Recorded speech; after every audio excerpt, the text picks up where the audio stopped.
자, 오늘 우리가 제3강을 할 차례입니다. 3강의 제목이 굳게 잡으라입니다. 굳게 잡으라. 이 말씀은 오늘 소아시아 7개 교회 중에서 세 번째 버가모, 그리고 네 번째 두아디라 이 교회에 해당하는 그 내용인데, 두 교회에 똑같이 적용이 되는 제목이 굳게 잡으라 하는 겁니다. 이 제목이 굳게 잡으라 해서 여러분들이 느끼시겠지만은 지금 이 세상에 존재하고 있는 지상교회, 그 당시부터 지금까지 세상에 존재하고 있는 지상교회에는 언제나 세속적인 가치관의 유혹이 있다 하는 겁니다. 유혹이 있기 때문에 굳게 잡으라 하는 겁니다. 자, 어떤 유혹이 있겠습니까? 이제 말씀을 풀어나가면 알겠지만은 그 지역 문화의 그런 그 세력이 있습니다. 그 지역 문화가 가지고 있는 그 세력. 사실 그 지역 문화가 가지고 있는 그 세력을 거기에서 벗어난다고 하는 것은 좀 어렵거든요. 한국 사람은 한국 사람으로서의 그 문화, 또 여기 미국 사람은 또 미국 사람으로서의 그런 그 미국의 그 문화에서 벗어나기가 좀 쉽지 않은 겁니다. 그런데 이제 그런 것들이 그 영적인 세계까지 들어와서 이제 우리를 그 흔들려고 하는 것이 이제 문제. 그리고 우리가 늘 아는 것처럼 이 물질주의 그리고 우상숭배, 또 요즘 또 이 정욕의 문제, 이런 그 문제들이 어, 유혹이 있습니다.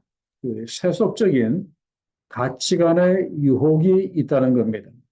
그렇기 때문에 우리가 끝까지 그리스도에 관한 진리를 붙들어야 한다 하는 것이 오늘 말씀의 큰 핵심 주제다, 그렇게 말씀을 드릴 수가 있습니다.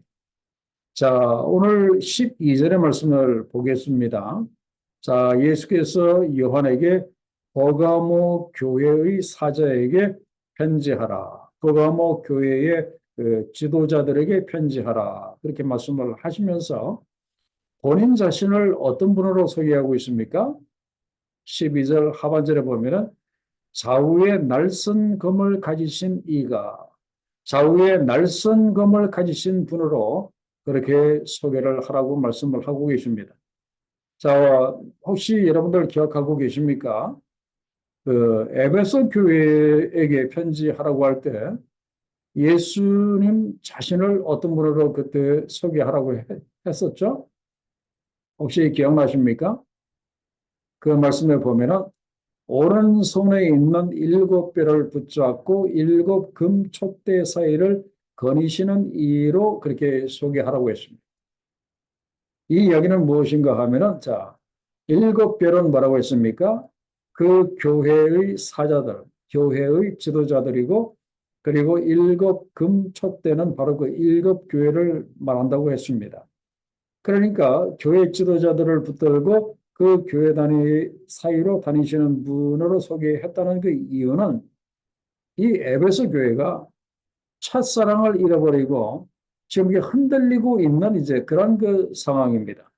그래서 첫사랑을 잃어버리고 흔들리고 있는 에베소 교회를 내가 수습하고 내가 너희를 끝까지 붙들어 주시겠다는 뜻으로 오른손에 있는 7뼈를 붙잡고 7금촛대 사이를 거니시는 이로 그렇게 소개를 하라고 그렇게 하셨어요. 자, 그 다음에 두 번째 서머나 교회인데, 혹시 서머나 교회는 어떤 분으로 소개하라고 했는지 기억나십니까? 서머나 교회는 처음이며 마지막이요 죽었다가 살아나신 이로 그렇게 소개했습니다. 곧 부활의 예수님으로 이제 그렇게 소개를 했습니다.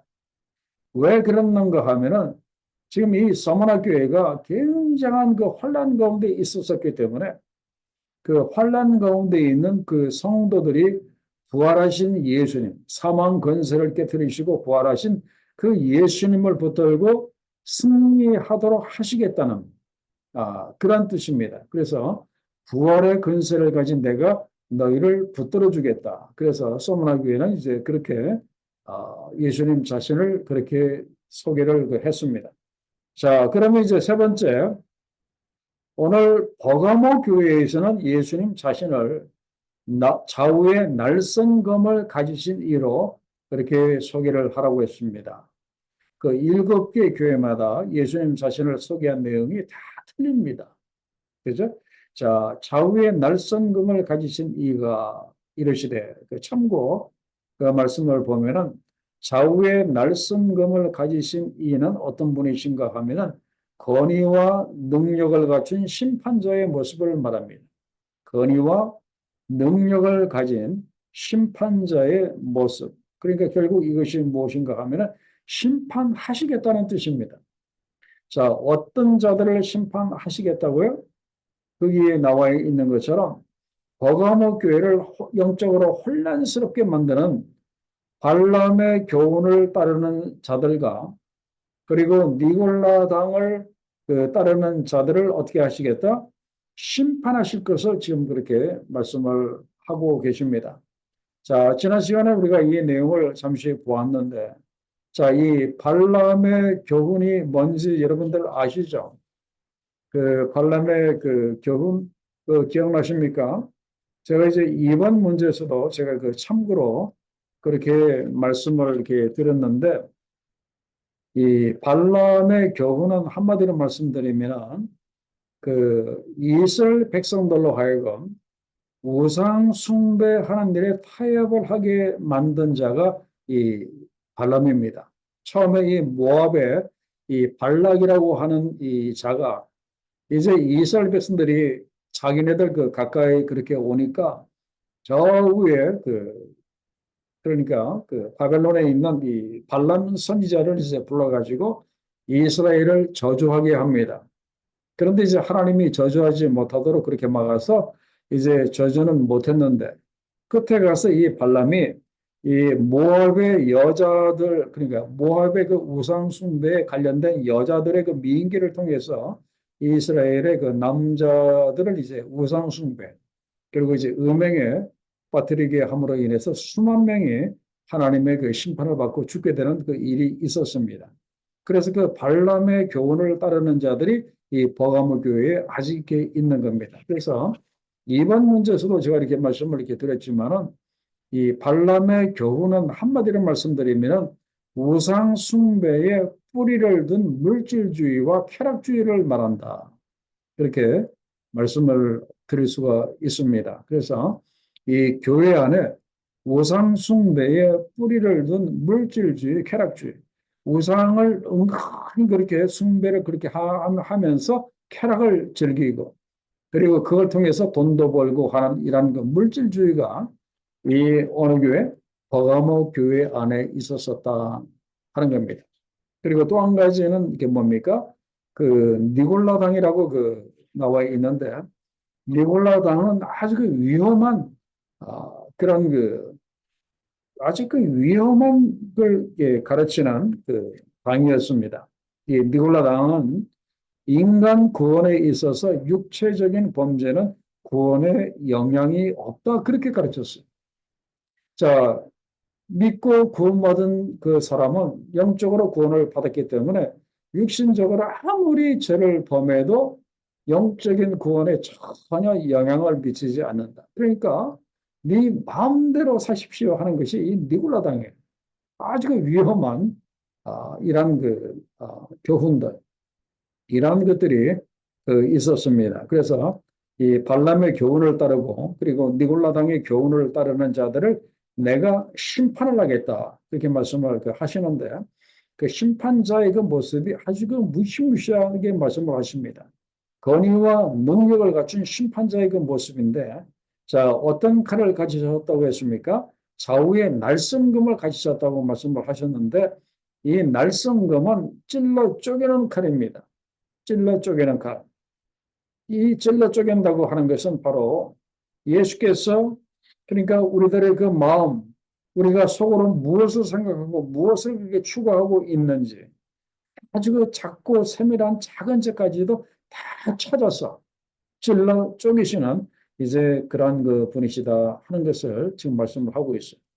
자, 그리고 이제 13절을 보겠습니다. 이제 그분이 이 버가모 교회에 편지를 보내라고 그렇게 말씀을 하셨는데, 자, 버가모 교회의 그 상태가 어떠했습니까? 13절에 보면은 너가 어디에 사는지를 내가 안다. 그랬는데 거기에는 이 버가모에는 뭐가 있다고 했습니까? 사탄의 건자, 이 사단의 이 보좌, 이 사탄의 건자가 있는 데라. 이 사탄이 아주 강하게 역사하는 곳이라 그렇게 이야기를 지금 이렇게 하고 있습니다. 자, 여기에 대해서 제가 참고로 조금 말씀드리면은 도대체 어떤 곳이길래 사탄의 권자가 있는 데라고까지 그렇게 말씀을 하셨는가 하면은 이 버가모에는 무엇이 있었는가 하면은요. 그 제우스 신을 섬기는 제우스 신전이 이렇게 있었어요. 제우스 신전이 있었고 또 거기에 또 뭐가 있는가 하면은 뱀 신의 정각이 있었습니다. 그 뱀의 신을 섬기는 그 전각이 이렇게 있었어요. 그러면서 어떤 소문이 거기에 있었는가 하면은 그 뱀신이 꿈에 나타나면은 어떤 병이든지 그 치료를 받는다고 하는 그런 그 이상한 소문이 이렇게 있어가지고 이 뱀신의 정각에는 그 각처에서 장애인들이 다 모여서 거기에서 그 뱀신이 자기 꿈에 나타나서 자기를 치료해 주기를 이렇게 기다리는 그 사람들로 이렇게 드글드글한 데가 바로 이 버가모였고, 그다음에 또 한 가지는 이 버가모는 로마 황제를 섬기는, 그러니까 로마 황제를 신으로 섬기는 신전까지 있었던 데가 바로 여기였습니다. 그래서 로마가 그 황제 숭배의 서쪽의 그 센터라고 한다면은 이 버가모는 로마 황제의 동쪽 센터라고 할 수 있는 황제 숭배에 있어서 소아시아의 이 리더급에 해당하는 데가 이 버가모였던 것을 알 수가 이렇게 있습니다. 그리고 이 황제 숭배라고 하는 것이 그냥 황제를 숭배하십시오. 또 뭐 힘들면 하지 마십시오. 이것이 아니라 이 로마가 황제 숭배를 식민지에다가 그렇게 할 때는 이 무력과 그리고 강제적으로 그렇게 했기 때문에 이 황제 숭배를 거부하면 많은 사람들이 어려움을 이렇게 당했습니다. 그래서 그 뒤에는 결국 무엇이 역사하는가 하면은 사탄이 그 뒤에서 역사하고 사탄이 그 뒤에서 통치하는 곳이었어요. 그래서 예수께서 이 버가모를 어떤 곳이라고 말씀하셨습니까? 거기에는 사탄의 건자가 있는 데라고 그렇게 말씀을 지금 이렇게 하신 거예요. 자, 이 황제 숭배에 무력과 강제가 동원된다. 이 말씀을 제가 이렇게 들었는데, 제가 이 말씀을 준비하면서 우리나라에 언제가 이렇게 생각이 나는가 하면은 바로 그 일제시대 때 그 신사참배가 딱 생각이 이렇게 나더라고요. 그 일제시대 때 그 신사참배를 하지 않았던, 거절했던 많은 목사님들, 많은 성도들이 그 어려움 당한 것을 이렇게 여러분들이 아시죠? 그와 이 똑같은 일이 바로 이 버가모 교회에 이렇게 있었습니다. 그러니까 이 버가모 교회라고 하는 이 전체적인 상황은 굉장히 영적으로 아주 어둡고 굉장히 좀 지저분하고 아주 힘든 데였어요. 제우스 신전이 있죠. 뱀신의 정각이 있죠. 황제 숭배의 신전이 있죠. 그러면서 사단이 뒤에서 역사하죠. 또 거기에 따르지 않으면 무력과 또 강제적으로 그렇게 힘들게 하니까 굉장히 영적으로 아주 어두운 곳이었어요. 그런데 그 가운데서 황제 숭배가 강요가 되고 그리고 사탄의 건자가 있는 여기에서 그럼에도 불구하고 어떤 일이 있었는가 하면은 자, 13절 중반절을 보십시오. 너가 내 이름을 굳게 잡아서 이 사람들은 영적으로 굉장히 힘들고 어려움을 이렇게 당했는데 끝까지 예수 그리스도의 이름을 굳게 잡았던 그 사람들이었어요. 칭찬할 만한 그런 이렇게 내용이었고 특별히 거기에 보면은 내 충성된 증인 안디바라고 했습니다. 바로 이 안디바는 어떤 사람이었는가 하면은 버가모 교회의 감독이었던 사람이었습니다. 요즘으로 말하면은 버가모 교회의 담임 목사님이었던 분인데 이 안디바가 황제 숭배를 거절했다는 이유로 이 불에 타서 순교를 했습니다. 불에 태워져서 죽임을 그렇게 당했어요. 자, 자기 교회 담임 목사님이 불에 타서 죽는 모습을 본 교인들의 그 마음이 어떠했겠습니까? 아마 굉장히 이게 두려웠을 거예요. 나도 혹시 저렇게 되지 않을까? 그러면서 어떤 사람들은 꼭 우리가 이렇게까지 힘들게 예수를 믿어야 할 것인가? 그냥 신앙을 포기하고 싶은 그런 그 사람들도 이렇게 있었을 거예요. 그런데 거기에 보면은 자기 교회 담임 목사님이 불에 타 죽는 순교를 당하는 이란 가운데서도 이 교인들은 어떻게 했는가 하면은 마지막 절을 보세요. 죽임을 당할 때에도 자기 교회 담임 목사님이 죽임을 당할 때에도 나를 믿는 믿음을 저버리지 아니하였도다 그렇게 말하죠. 이 점은 정말 칭찬해주고 싶은 아주 그런 그 이렇게 모습입니다. 자, 그런데 지금 14절, 15절에서 지금 예수께서 분명히 이제 그들의 그 문제점, 그렇게 장점도 있었었지만은 그들이 반드시 해결해야 할 그 문제점을 지금 말씀을 하십니다. 그게 보면은 제가 앞에서 이미 말씀드렸습니다. 자, 버가모 교회 안에 어떤 교훈을 지키는 사람이 있었다고요? 발람의 교훈을 지키는 사람들이 있었었다 하는 거예요. 자, 발람의 교훈은 한마디로 뭡니까?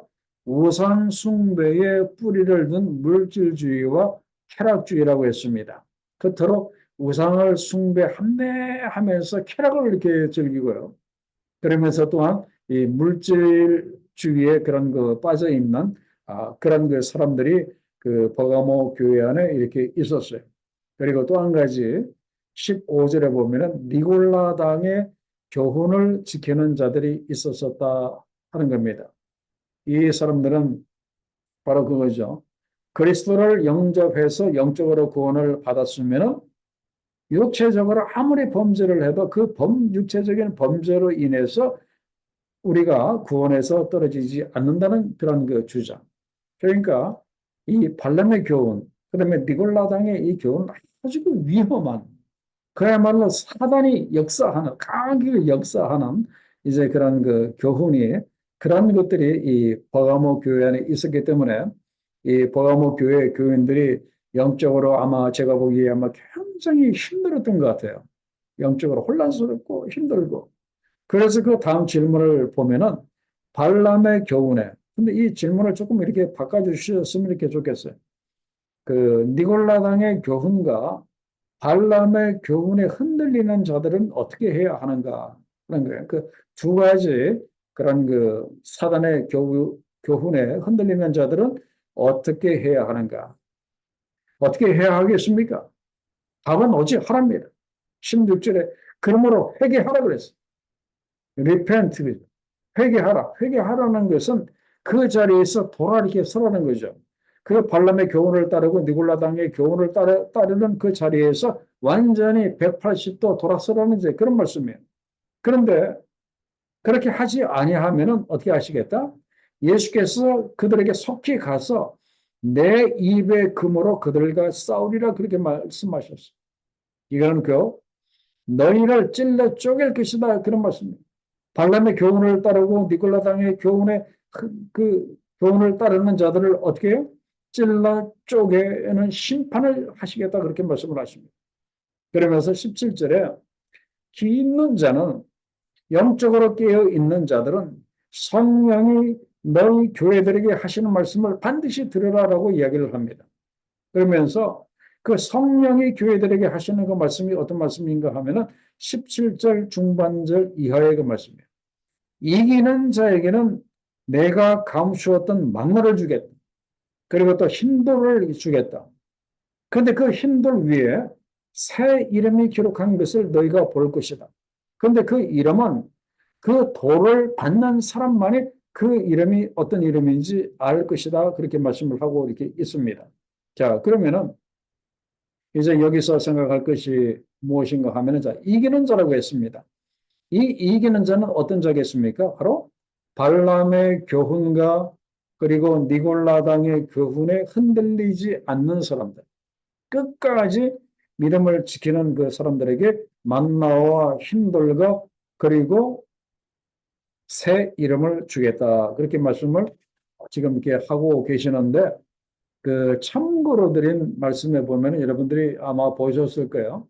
자, 감추었던 이 만나는 이게 뭡니까? 감추었던 만나. 이 만나가 뭐였죠? 이스라엘 백성들이 출애굽을 하고 광야 40년을 갈 때 먹을 게 없잖아요. 그래서 하나님께서 매일 아침마다 하늘에서 내려주셨던 그 일용할 양식이 만나였습니다. 그런데 그 감추었던 그 만나를 주시겠다고 했는데 이 감추었던 만나는 무엇인가 하면은 생명의 양식이신 예수 그리스도를 통해서 주시는 영원한 생명을 그 이야기를 합니다. 영원한 생명. 그 옛날에 하나님께서 그 출애굽 때 주셨던 그 만나는 그거 먹고 하루 살고 또 그 다음날 먹고 하루 살고 그렇게 했죠. 그 효력이 하루밖에 되지 않았습니다. 그러나 그 생명의 양식이신 예수 그리스도를 통해서 주어지는 그 새 생명은 그것을 받는 자는 영원한 생명을 그 누릴 수가 있잖아요. 이제 그거를 이제 그 주시겠다 그겁니다. 그리고 이 감추었다는 것은 무엇인가 하면은 그 창세 때부터 지금까지 쭉 그렇게 감추어져 있다가 그죠?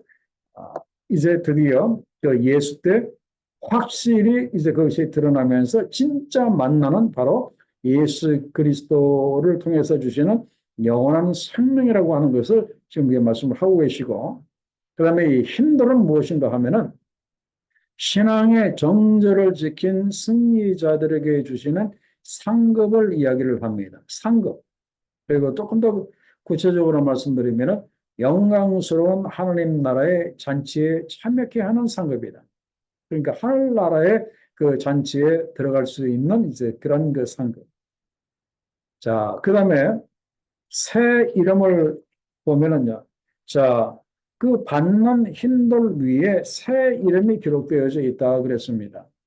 이 새 이름에 대해서 그 신학자들이 참 그 논란이 많은데 두 가지로 그렇게 생각을 합니다. 첫째는 세상에 감추어져 있었지만은 장차 드러나게 될 예수 그리스도의 그 이름 이미 드러났죠. 그 당시에 그 드러난 예수 그리스도의 이름이 바로 그 흰돌 위에 예수 그리스도의 이름이 그렇게 새겨져 있고 아니면은 그 예수 믿고 구원받은 크리스천들의 그 새로운 그 이름이 그 돌 위에 그 기록이 되어져 있는데 그 이름은 아무나 알 수 있는 것이 아니라 그 돌을 받는 사람들만 뭐 저도 받고 여러분들도 만약에 받는다면 그 돌을 받는 사람만 그 이름을 안다 그랬습니다. 그래서 제가 보기에 아마 우리 그리스도인들의 새로운 이름이 아닌가 그렇게 생각을 합니다. 왜? 그 돌을 받는 사람만 그 이름을 알기 때문에 어쨌든 이기는 사람들에게는 예수께서 큰 축복을 주십니다. 영원한 생명을 주시고 상급을 주시고 그리고 그리스도의 이름을 주시고 그리고 구속받아서 새로워진 우리들의 그 영적인 그런 그 이름을 주신다고 하는 것이 얼마나 이렇게 감사한지 이렇게 모릅니다. 자, 그러면서 이제 여기에서 우리가 생각해야 될 것이 무엇인가 하면은 제가 처음에 서론에서도 이렇게 말씀을 이렇게 드렸지만은 그 모든 교회는 지상의 모든 교회는 예수님 때도 마찬가지고 지금도 마찬가지고 지상의 모든 교회는 언제나 세속적인 가치관의 유혹이 있다. 그렇게 말씀을 이렇게 드렸습니다. 그죠? 교회 안에 세속적인 그 가치관이 안 들어오면 교회가 얼마나 이렇게 좋겠습니까? 그야말로 천국이죠. 그런데 교회 안에 세속적인 가치관이 계속 들어와서 교회를 어지럽히고 교회를 힘들게 하고 그렇게 하잖아요. 그렇기 때문에 이 교회에 있어서 이런 그 가장 큰 문제 중에 하나가 무엇인가 하면은 바로 이 문화의 게 문제입니다. 문화. 그죠? 그래서 그 한국 교회는 어떤 그 어려움이 있는가 하면은 이 옛날부터 내려온 이 한국 문화라고 하는 바로 이제 그런 그 어려움이 있고 또 제가 살고 있는 이 미국은 또 미국으로서의 그런 그 문화의 그런 그 문제가 이렇게 그 있습니다. 근데 이 미국이라고 하는 나라는 그래도 청교도 신앙에 의해서 세워진 나라이기 때문에 그래도 좀 난데 한국만 해도 그 역사가 벌써 이렇게 몇천 년이잖아요. 쭉 그렇게 내려온 이 문화의 이런 그 힘이라고 할까? 이걸 무시하기는 굉장히 어렵거든요. 이런 것들이 그 교회 안에 이렇게 들어와 있다가 이렇게 보니까 많은 사람들이 이 양다리 신앙이라고 우리가 그 이야기하죠. 그 양다리 걸치기 신앙이 아직까지도 이렇게 남아 있다 하는 거예요. 한쪽으로는 예수님을 믿는다고 하면서 또 한쪽에는 자기 조상 때부터 내려온 이 문화 쪽에 그렇게 발을 이렇게 디디고 있다 그 하는 겁니다. 그렇기 때문에 우리가 여기서 중요한 것이 무엇인가 하면은 그러한 것들, 지상 교회 안에 들어와 있는 이 세속적인 이 가치관과 세속적인 가치관의 이 유혹을 우리가 물리쳐야 한다 하는 것을 바로 이 버가모 교회를 통해서 우리가 보게 되는데, 그래서 제가 한번 그 연구를 한번 해봤습니다. 찾아봤어요. 도대체 그러면은 한국이라고 하는 그 나라 안에 있는 이런 그 신앙의 문제, 한국 교회 안에 들어와 있는 이런 그 세속적인 가치관의 유혹이 뭔가 한번 이렇게 찾아봤습니다. 그랬더니 크게 한 세 가지 정도로 그렇게 나오더라고요. 첫째는 무엇인가 하면은 제사 문제입니다. 제사 문제. 이것은 그 조상을 숭배하는 그런 그 문제였는데 그 한국 교회사를 우리가 좀 볼 필요가 있습니다. 우리 적어도 이 중직에 있는 분들이라고 한다면은 적어도 한국 교회사를 좀 그 아셔야 돼요. 그 한국 교회사를 보면은 초기 한국 교회는 이 우상 숭배와 잘 이렇게 싸웠습니다. 처음에는. 그런데 이 18세기 들어오면서 이제 그 서학이 영구 그렇게 되면서 천주교가 천주교가 이제 그 나라에 들어와서 이제 전파되기 그 시작을 했습니다. 그러면서 오직 천주만이 우리의 경배 대상이라고 이제 그렇게 가르쳤어요. 그랬더니 그 당시에 그 천주를 믿지 않는 사람들은 이것은 분명히 왕에 대한 도전이다. 그렇게 이야기를 했고요. 그다음에 또 이 천주 교인들은 제사 제도는 우상 숭배라고 말했습니다. 그랬더니 또 한쪽에 다른 쪽에서 어떤 말을 했는가 하면은 아니 어떻게 조상을 모시지 않고 어찌 후손이고 나라고 잘 되기를 기대할 수 있느냐 하는 이런 그 반대 세력이 굉장히 강했습니다. 그래서 결국 이것 때문에 그 제사 제도를 우상이라고 그렇게 이야기를 했고 우상 숭배라고 이야기를 했고 그리고 천주만이 경배의 대상이라고 했다는 이 이유 때문에 1801년에 신유 박해가 일어납니다. 그래서 굉장히 많은 사람들이 이렇게 그 죽임을 그렇게 당합니다. 그러면서 기해 박해 1839년 그리고 병인 박해 1866년에 계속 일어나서 그 천주교인들이 굉장히 많이 그 죽임을 그렇게 당했습니다. 그러다가 천주교가 이런 그 문화적인 저항과 박해 때문에 결국에는 제사 제도를 용인하고 이렇게 말았습니다. 그런데 개신교는 어떻게 됩니까? 제사 문제에 대해서 처음부터 이게 분명히 그 했다 하는 겁니다. 그런데 아직도 이렇게 예수님을 믿는다고 하면서 아직도 이 교회를 다니신다고 하면서 이 제사를 어떻게 안 드릴 수 있는가? 우리 조상님인데 하면서 이제 그렇게 제사를 하시는 분들이 없잖아 이렇게 있는데 그것을 제가 분명히 말씀드리면서 그건 분명히 우상숭배입니다. 그래서 그걸 이렇게 우리가 좀 해결을 해야 될 그런 그 문제다 하는 거예요. 그다음에 또 한 가지는 이게 무엇인가 하면은 지금의 그 교회 안에 그 물질적인 축복을 구하는 이 구복 신앙이 아주 이렇게 만연되어 있다고 하는 거. 그죠? 예수 믿고 이 축복받는 이 구복 신앙이 굉장히 많이 한국 교회 안에 이렇게 퍼져 있다고 하는 거. 물질의 축복을 구하는 그런 그 신앙이 굉장히 만연되어져 있다고 하는 거. 빨리 해결해야 할 이제 그런 그 문제입니다. 바로 두 번째. 그다음에 세 번째 문제는 무엇인가 하면은 음행의 죄입니다. 이 음행의 죄가 나라뿐만 아니라 사회뿐만 아니라 이라는 것들이 교회 안에까지 굉장히 많이 들어와 있기 때문에 참 굉장히 어려워요. 그렇기 때문에 우리 한국 교회가 그 해결해야 할 바로 이 문제가 바로 이 조상 숭배하는 문제, 이 물질주의 문제, 이 쾌락주의, 이 조상 숭배와 그리고 물질주의와 그리고 쾌락주의와 싸우는 그런 그 한국 교회가 되어야 한다는 것을 알 수가 있습니다. 왜 그런가 하면은 그것 때문에 교회가 흔들리고 그것 때문에 교회가 넘어질 수 있기 때문에 그렇습니다. 그래서 예수께서 우리들에게 늘 하시는 말씀이 회개하라고 이렇게 말씀을 하십니다. 거기에서 돌아서라라고 이렇게 말씀을 하십니다. 만약에 돌아서지 않으면은 내가 너희와 싸우겠다고 말씀을 하시고, 그러나 회개하면은 무엇을 주시겠다고요? 만나를 주시고, 영원한 생명 만나를 주시고, 그리고 흰돌 상급을 주시고, 그리고 새 이름을 주시겠다고 그렇게 말씀을 하셨어요. 그래서 이 파트 1을 정리를 하면은 버가모 교회는 영적으로 굉장히 힘들고 어려운 그런 상황 속에 이렇게 있었어요. 그래서 예수님 자신을 소개할 때 좌우에 날선 금을 가지신 이로 그렇게 소개를 했습니다. 회개하지 않으면은 내가 너희를 반드시 심판하시겠다는 그런 뜻입니다.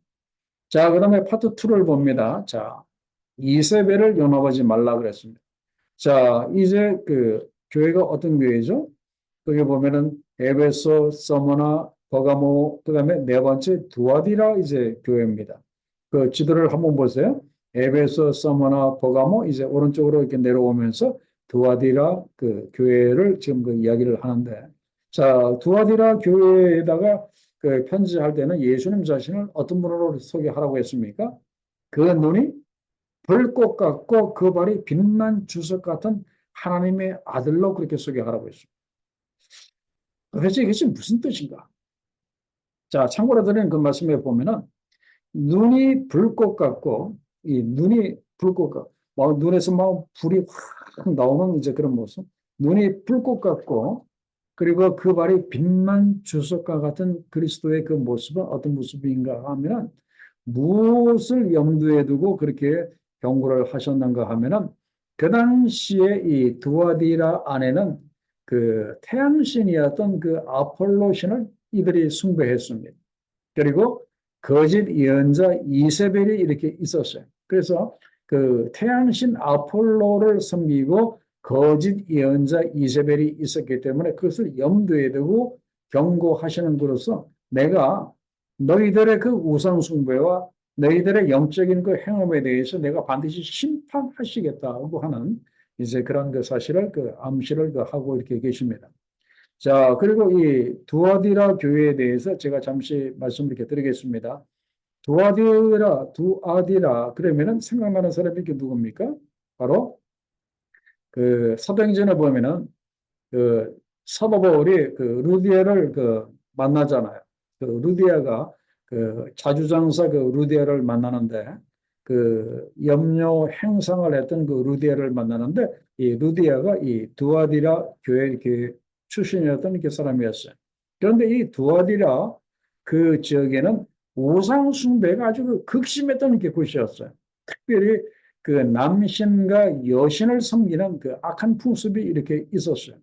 그리고 또 한 가지 이 두아디라는 무엇이 그렇게 성행을 하고 있었는가 하면은 이 공인조합인 길드, 예, 우리 한국 같으면 뭐 노동조합, 뭐 노조 그런 것들이 있는데 그 당시 그 유럽에는 그 조합, 공인조합인 길드라고 하는 것이 있었어요.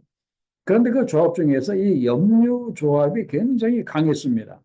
그래서 이 조합이 무슨 일을 하면은 꼭 우상에게 먼저 제사를 지내면서 이제 그것을 했고, 그리고 모든 조합원들이 그 우상에게 제사 드리는데 다 참여하도록 이렇게 반강제적으로 그렇게 했었어요. 이걸 보면서 생각나는 것이 뭔가 하면은 우리 한국도 요즘 회사에서 이렇게 한다고 하더라고요. 요즘 뭐 공장을 짓는다든지 아니면 무슨 뭐 큰 기계를 사가지고 오면은 그 앞에 의뢰 어떻게 합니까? 상을 차려놓고 돼지 머리 가운데 딱 갖다 놓고 뭐 돼지 코, 돼지 입에다가 뭐 10,000원짜리 뭐 50,000원짜리 꼽아놓고 사람들이 그 앞에서 고사 지내면서 이렇게 절하잖아요. 아마 여러분들 이렇게 보실 거예요. 그러한 것들이 아직 성행했던 그 지역이 두아디라 교회 지역이었어요. 그러면서 19절에 보면 예수께서 뭐라고 말씀을 하시는가 하면 내가 이런 그 상황 가운데서 내가 이걸 안다 하면서 말씀하십니다. 너의 사업을 안다 그랬는데 이 사업은 이 비즈니스를 말하는 것이 아니라 여기서 이 사업은 영어 성경에도 이렇게 나와 있지만은 이건 분명히 교회 이름입니다. 너희가 이 교회 일에 충성하는 것, 이 너희들이 섬기는 교회 일과 그리고 교회를 사랑하는 사랑과 믿음과 너희들의 섬김과 너희들의 그 인내를 안다라고 그렇게 말씀을 하셨어요. 그러면서 칭찬하시는 그 내용이 무엇인가 하면은 너의 나중 행위가 처음 것보다 많도다 그렇게 말씀을 하고 있습니다. 이 이야기는 그들이 영적으로 굉장히 힘들고 어려운 상황 속에서 계속해서 성장하는 성숙한 이 모습을 이 두아디라 이 교회가 보여주었다 하는 겁니다. 자, 그런데 이 교회도 보면은 앞에서 나와 있는 이 버가모 교회 성도들도 나름대로 잘 했는데 결국 문제점이 그 니골라당과 그리고 발람의 교훈을 따르는 자들이 있는 문제가 꼭 있었어요. 어떤 교회마다 잘하면 또 반대쪽으로 이렇게 못하는 점이 있는데 이 두아디라 교회도 이렇게 마찬가지입니다. 그들이 끝까지 성장을 그렇게 하고 잘 했는데 근데 이제 문제가 무엇인가 하면은 20절에 보면은 어떤 사람 때문에 참 이들이 힘들었는가 하면은 자칭 선지자라고 하는 여자가 이렇게 있었었다 그랬습니다. 그 여자의 이름이 무엇인가 하면은 제즈벨, 이세벨이라고 하는 그 사람이 거기에 있었는데 그 자칭 선지자라고 하는 그 이세벨인데 이 이세벨을 쫓아내고 받아들이지 말았어야 했는데 이들이 그냥 용납을 했습니다. 그리고 이 이세벨이라고 하는 여자가 교회 안에 들어와서 종들을 가르쳐 깨요. 그러니까 주의 종들을 목사들을 깨워서 못하게 만들었다. 행함을 하게 만들고 그리고 우상의 제물을 먹게 하였다. 그렇게 이렇게 말하고 있습니다. 이 이세벨 그러면은 그 어떤 사람이 생각이 납니까? 그 열왕기에 보면은 그 아합 왕의 그런 그 왕비의 이름이 이세벨이잖아요. 그죠? 그 이름을 그냥 그렇게 빌려온 거예요. 그런데 이 두아디라 교회에 이세벨이 있는데 자칭 선지자라고 했습니다. 그래서 이 여자가 교회 안에 들어서 하는 말이 무엇인가 하면은 요즘도 이런 분들이 있는지 모르겠습니다. 뜬금없이 어느 날 갑자기 어떤 분이 교회에 딱 이렇게 들어왔어요. 근데 이 사람이 와서 탁 처음에 하는 말이 나는 직통 계시를 받는 사람입니다. 혹시 그럼 그 여러분들의 그 교회에 처음에 오자마자 이런 그 이야기 하는 사람 혹시 있었어요? 나는 직통 계시를 받는 사람입니다. 그러면서 하는 말이 내가 기도를 했더니 하나님이 이렇게 하라고 했다고 하면서 내 말을 들으라고 교회 안에 막 이렇게 휘젓고 다니는 사람이 이렇게 있어요. 저희 이렇게 미국에도 저희 교회도 옛날에 그런 분이 있었어요. 그리고 결국 그것 때문에 많은 분들이 힘들고 어려웠지만은 이제 그런 사람들이 있습니다. 직통 계시 받았다. 내가 기도했더니 하나님이 이렇게 했다 하면서 교회를 휘젓고 다니는 그 사람이 있는데 이세벨이 들어와서 그렇게 했어요. 그리고 또 이세벨이 어떻게 했다고 했습니까? 주의 종들에게 다가가서 꼬여서 행음하게 만들고 그 신전을 섬기는 여자들과 행음하게 만들고 그리고 우상의 제물을 먹게 했다 하는 거예요. 그래서 참 요즘도 이런 그 문제가 없지 않아 있습니다. 주의 종들이 조심해야 할 것이 있는데 그 목사굿이 그 준비하는 그 책에 보면은요. 주의 종으로서 조심해야 할 그 세 가지가 무엇인지 쓰시오 하는 그 문제가 있어요. 그 문제의 답을 보시면 첫째가 명예조심입니다. 명예. 그리고 둘째가 돈조심. 그리고 셋째가 여자조심이에요. 그때나 지금이나 주의 종들이 가장 조심해야 할 문제가 여자 문제, 돈 문제, 그리고 이 높아지고자 하는, 유명해지고자 하는 이 명예 문제, 이것이 참 그때도 그렇고 지금도 그런 것 같아요. 그래서 이 이세벨이라고 하는 이 여자가 이렇게 들어와서 이 사람들에게 나는 직통 계시를 받았느니 하면서 또 다른 쪽으로는 이 주의 종들을 막 크게 유혹을 해가지고 교회를 굉장히 힘들게 그렇게 만드는 이제 그런 여자였어요. 자, 그래서 그 다음 질문을 우리가 좀 깊이 있게 이렇게 봐야 되는데 그건 무엇인가 하면은 지금 이 시대 우리 교회 안에 어떤 이세벨을 우리가 조심을 해야 할 것인가 하는 거예요. 그 갈라디아서 2장 4절과 5절에 보면은 그 사도 바울이 갈라디아 그 교회에다가 이런 말을 합니다. 가만히 들어온 거짓 형제들 때문이라 그렇게 이야기를 했습니다. 그들이 가만히 들어온 이유가 뭐라고 했습니까? 그리스도 예수 안에서 우리가 가진 자유를 엿보고 우리를 마귀의 종으로 삼고자, 우리를 죄종으로 삼고자 가만히 들어온 이 거짓 형제들이 있다 하는 겁니다. 거짓 형제들이 있다. 요즘 이런 사람들, 그 대표적인 그 사람들이 어떤 사람들이에요? 신천지에 있는 사람들이죠. 처음에 들어올 때는 들어봤는지 안 들어봤는지 모를 정도로 조용히 들어옵니다. 짜고 몇 명이 들어옵니다. 그러면서 여기저기 사람들을 막 유혹을 해갖고 나중에는 어떻게 하죠? 그 교회를 그들이 가로채잖아요. 그죠? 그래서 이 가만히 들어온 거짓 형제들, 그리스도 예수 안에 있는 우리가 가진 영적인 자유를 엿보고 우리를 사단 마귀의 종으로 삼고자 하는 자들이 요즘도 있다 하는 겁니다. 그러면서 이제 우리들에게 사도 바울이 권면하는 것이 무엇인가 하면은 우리를 마귀의 종으로 삼으려고 그렇게 가만히 들어오는 사람들이 있기 때문에 5절에 보면은 그들에게 우리가 한시도 복종하지 아니하였으니 절대로 복종하지 말라는 거예요. 그 사람들에게 절대로 복종하지 말라. 그러면서 복음의 진리가 항상 너희 가운데 있을 수 있도록 그들에게 복종하지 말라. 그렇게 이야기를 합니다. 그래서 오늘 우리가 조심해야 할 것이 현대 교회 이 안에도 이 이세벨과 같은 자들이 굉장히 많습니다. 특히 이 미국 같은 경우는요. 미국에 있는 이 한인 교회들은 그 한국에 있는 교회들에 비해서 이 뿌리가 역사의 뿌리가 깊지 않기 때문에 이런 그들이 굉장히 이렇게 많아요. 교회 안에 이렇게 들어와 가지고 그렇게 하는 사람들이 굉장히 많습니다. 예를 들면은 뭐 직통 계시를 받았다 그래가지고 엄연히 교회에 담임 목사님이 있는데도 불구하고 자기가 별도로 이 모임을 만들어가지고 교인들을 데리고 막 이렇게 돌아다니는 이제 그런 분들이 이렇게 있고요.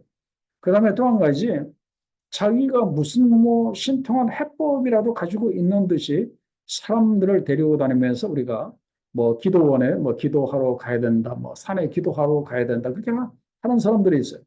그리고 또 요즘은 또 어디에 가면 굉장히 그 신통한 목사님이 있는데 그리로 또 가야 된다고 하면서 또 이게 사람들을 끌고 다니는 이제 그런 분들이 이렇게 있어요. 그래서 이런저런 문제 무슨 영적인 해법을 자기가 갖고 있는 듯이 그렇게 말하는 요즘에 그 이세벨들이 남자 이세벨, 여자 이세벨들이 요즘 교회에 굉장히 이렇게 많습니다.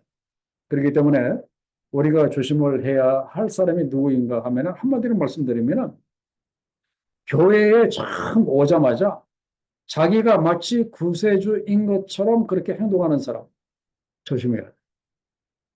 특히 이 중직자, 장로님들이 그런 사람들을 딱 캐치를 할 수 있어요. 자기가 마치 무슨 구세주인 것처럼 담임 목사님 제껴놓고 자기가 구세주인 것처럼 그렇게 행동하는 이 이세벨들이 많습니다.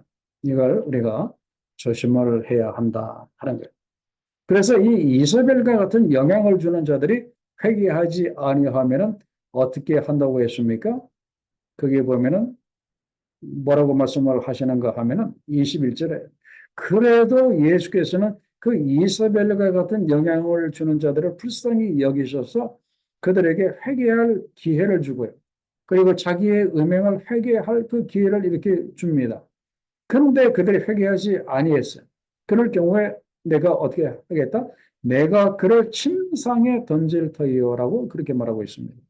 여기서 침상에 던진다고 하는 것은 어떤 뜻인가 하면은 회개하지 않는 그들을 그가 음행한 그 침상에 병으로 눕게 만들겠다는 이제 그런 뜻입니다. 그죠? 그래서 침상에 던질 터이요. 또 그와 더불어 간음하는 자들도 만일 그의 행위를 회개하지 아니하면 큰 혼란에 던져버리겠다. 그리고 심지어 그의 자녀들까지 내가 사망으로 그의 자녀들을 죽이겠다라고 그렇게 말씀을 하십니다. 그러면서 나 예수 그리스도는 어떤 분이시다? 모든 교회가 나 예수는 사람의 뜻과 마음을 살피는 자인 줄을 분명히 너희가 알 것이다. 그러면서 내가 너희 각 사람의 행위대로 내가 분명히 갚아줄 것이다. 그렇게 말씀을 했어요. 그래서 한마디로 말씀드리면은 우리 주님은 교회를 지키시는 분이십니다. 그 오른손에 7뼈를 가지시고 7금촛대 사이로 이렇게 다니시는 그분은 교회를 지키시는 분들이에요. 교회를 지키시는 분입니다. 그렇기 때문에 교회를 어지럽히는 이 사람이 회개하지 아니하면은, 그 자리에서 돌아서지 아니하면은 결탄코 그대로 두지 아니하시겠다고 오늘 우리들에게 말씀을 하십니다. 그래서 그 다음에 3번 문제를 보면은 이세벨의 가르침을 따르지 않는 자들은 어떻게 해야 합니까? 그렇게 말씀을 하고 있는데, 자, 그 이세벨의 그런 그 교훈을 따르지 않는 사람은 어떻게 해야 하는가 하면은 25절처럼 해야 합니다. 25절에 보면은 너희에게 있는 것을 내가 올 때까지 굳게 잡으라. 자, 이 이세벨의 가르침을 따르지 않는 사람들은 한마디로 말씀드리면은 그 너희에게 있는 것을 끝까지 굳게 붙잡고 있는 사람들입니다. 여기서 이 너희에게 있는 것은 무엇인가 하면은, 자, 그게 세 가지입니다. 처음에 그들이 가졌던 예수 그리스도에 관한 참된 진리입니다. 그죠? 예수 그리스도에 관한 참된 진리를 끝까지 붙드는 사람들은 이세벨의 가르침에 넘어가지 않습니다. 그래서 그렇기 때문에 우리가 이 그리스도에 관한 진리를 우리가 끝까지 붙들고 있어야 돼요. 그런데 예수께서 오실 때가 가까우면 가까울수록 거짓 선지자들, 거짓 그리스도들이 굉장히 많이 나와갖고 우리를 막 여러 가지로 혼란스럽게 만들어요. 그래서 혹시 그건가? 그렇게 우리가 그렇게 할 수가 있습니다. 그렇기 때문에 그리스도에 관한 진리를 우리가 끝까지 붙들고 있어야 된다 하는 거예요.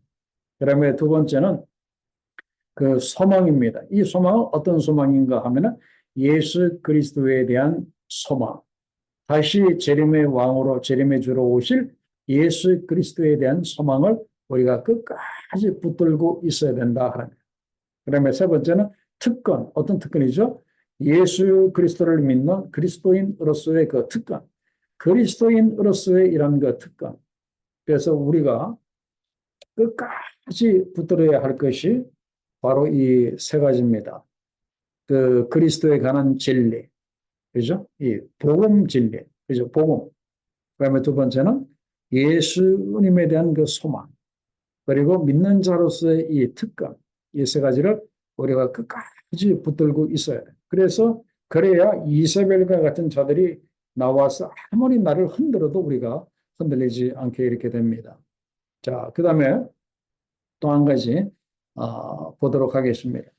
자, 마지막 그 4번의 문제를 보면은 그리스도에 관한 진리를 끝까지 붙드는 그들에게 어떤 복을 주신다고 했습니까? 자, 그게 보면은 26절에, 자, 25절 하반절에 너에게 있는 것을 내가 올 때까지, 여기서 내가 올 때가 뭐죠? 예수께서 다시 재림하실 때까지 굳게 잡고 있으라 그랬습니다. 자, 예수께서 재림하실 때까지 무엇을 굳게 잡고 있으라?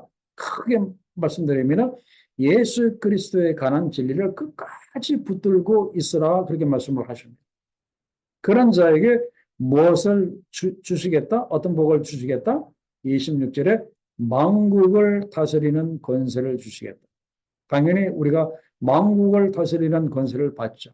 예수께서 오시게 되면 우리가 공중에 들림을 받고 이제 공중 혼인잔치에 우리가 들어갑니다. 공중 재림이 끝나면 예수께서 지상 재림을 하십니다. 그러면 그분과 함께 내려와서 천년 왕국 동안 우리가 만국을 그분과 더불어서 만국을 다스리게 됩니다. 그죠? 그래서 만국을 다스리는 권세를 이렇게 주시고 그다음에 28절에 무엇을 주신다? 새벽별을 주리라 그렇게 말씀을 하고 계시는데 이 새벽별은 바로 예수 그리스도 자신을 말합니다. 예수 그리스도 바로 당신 자신을 이렇게 주시겠다라고 말씀을 하십니다. 자, 그러면 만국을 다스리는 권세를 주시고 새벽별이신 예수 그리스도 자신을 주신다고 했는데 어떤 사람들에게요? 그리스도에 관한 진리를 끝까지 붙드는 사람들에게 이것을 주시겠다고 말씀을 하셨어요. 자, 그러면은 우리가 끝까지 정말 목에 칼이 들어와도 끝까지 붙들고 있어야 할 예수 그리스도에 관한 진리가 뭡니까? 만약에 다른 사람들이 여러분들에게 묻는다면은 분명히 대답을 할 수 있어야 돼. 자, 예수 그리스도에 관한 진리가 뭡니까? 라고 전도할 때 전도를 받는 사람이 여러분들에게 물어봤다면 뭐라고 대답하시겠어요? 항상 이것이 정리가 되어져 있어야 돼요. 이것이 정리가 되어 있지 않으면 그냥 우물쭈물하다가 아예 그냥 뭐 예수 믿지 뭘 이렇게 물어봅니까? 그러다가 보면은 제대로 전도가 안 됩니다. 그래서 최소한 우리가 알아야 될 예수 그리스도에 관한 진리 6가지를 제가 말씀드리겠습니다. 첫째는 그분은 하나님과 동등하신 분이십니다. 그죠? 바로 삼위일체의 한 분이십니다. 그죠? 이거 우리가 분명히 알아야 되죠. 그분은 영원 전부터 영원 후까지 태초에 하나님과 함께 하셨던 분입니다. 바로 그분이 하나님이십니다. 이 진리는 굉장히 중요한 진리. 자, 그다음에 두 번째는 우리를 구원하기 위해서 사람의 몸으로 이 땅에 오신 분이라고 하는 것. 그죠?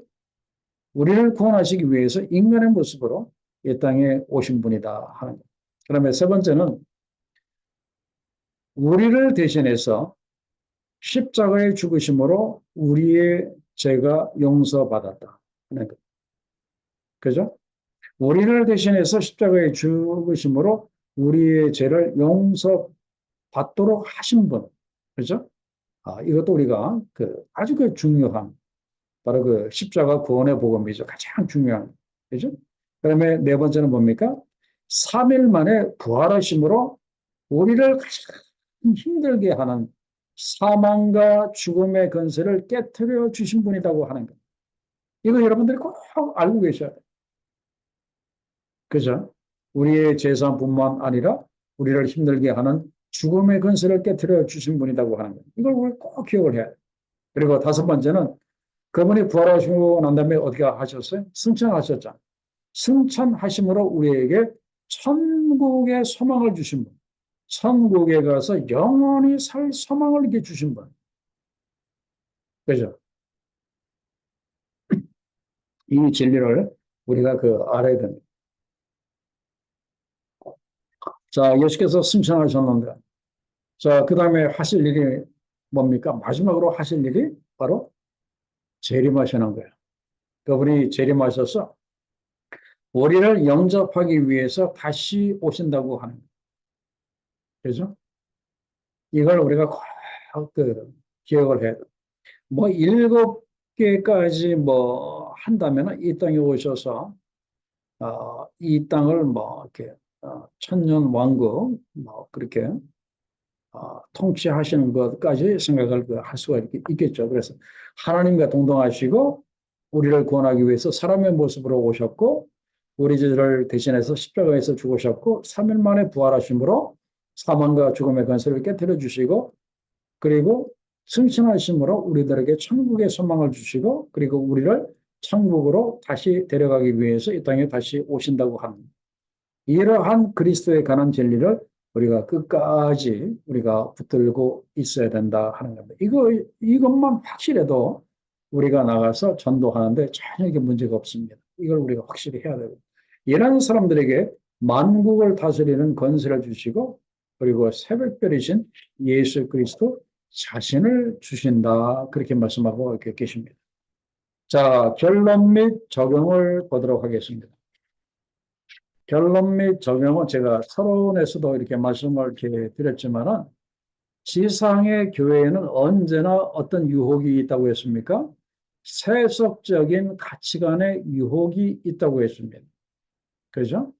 뭐 물질주의, 뭐 우상숭배, 뭐 정욕뿐만 아니라 그 지역 문화의 세력의 그런 세속적인 가치관의 유혹이 예수님 당시도 마찬가지고 그리고 2000년이 지난 지금도 이렇게 마찬가지입니다. 계속적으로 이런 유혹이 이렇게 있어요. 그래서 우리가 이런 유혹에 넘어가지 않으려면 그렇게 해서 우리가 기도하는 수밖에 없습니다. 그렇게 해서 기도하고 그리고 기도할 때 우리 주님께서 우리 가운데 함께 해 주셔야 되고 그리고 예수님이 가지신 철장 큰 쇠뭉치 철장 권세로 원수들을 파해 주시고 우리를 승리케 해 이렇게 주셔야 됩니다. 그리고 또 우리들에게 계속해서 영적인 양식을 이렇게 먹여 주셔야 되고 늘 우리가 예수 그리스도와 함께 할 수 있는 이 은혜를 우리들에게 주셔야 한다 하는 겁니다. 그래서 최종 결론이 바로 그겁니다. 세속적인 가치관의 유혹이 너무나 강한 그 시대 가운데 우리가 지금 살고 있기 때문에 가장 중요한 것은 예수 그리스도에 관한 참된 진리를 끝까지 확고하게 우리가 붙들고 있어야 우리가 넘어지지 않고 우리가 승리하게 된다 하는 겁니다. 오늘 여기까지 하도록 하겠습니다. 자, 기도하겠습니다. 아버지 하나님, 오늘 귀한 말씀으로 우리를 이렇게 찾아오시고 아버지 그 지역의 문화와 그리고 세속적인 그 가치관으로 힘들어하는 그 교회들에게 오늘 귀한 말씀을 주셔서 너무나 감사합니다. 예수께서 다시 오실 종말의 그때 너무나 지금보다 더 심한 영적인 혼란이 있을 터인데 아버지 하나님, 이스벨 같은 자들이 들어와서 교회를 혼란스럽게 하고 아버지 니골라당 또 발람의 교훈을 따르는 자들이 교회를 힘들게 하는 이러한 그 시대에 아버지 하나님이여, 저희가 처음부터 가졌던 예수 그리스도에 관한 그 진리를 끝까지 붙들 수 있도록 하나님의 도와주시고 예수께 대한 그 소망, 천국에 대한 그 소망을 끝까지 붙들 수 있도록 주여 도와주시고 우리 믿는 사람들에게 하나님의 그 종들에게 주신 그런 그 귀한 그 특권을 우리가 끝까지 붙들고 우리가 승리할 수 있도록 하나님 도와주셔서 우리가 속해 있는 교회를 우리가 지킬 수 있도록 주여 도와주시고 우리 교회에 속해 있는 성도님들을 우리가 지킬 수 있도록 도와주시고 또 아직까지 예수 믿지 않는 자들을 구원해서 그들을 지킬 수 있는 우리 모두가 될 수 있도록 하나님이 도와주시고 우리가 하나님의 진리 위에 곧바로 똑바로 우리가 서서 흔들리지 않고 우리의 신앙과 믿음과 우리의 이 교회를 하나님께서 맡겨주신 모든 것들을 굳건하게 우리 가정을 지켜나갈 수 있는 우리 자녀들을 영적으로 지켜나갈 수 있는 우리 모두가 될 수 있도록 하나님 도와주시옵소서. 그래야 주님 다시 오실 때 우리 모두가 이제 공중에 들림을 받게 하시고 주님과 더불어서 이 세상을 다스릴 수 있는 그 권세를 우리가 누릴 수 있도록 하나님 도와주시옵소서. 감사하오며 예수님의 귀하신 이름으로 기도하옵나이다. 아멘.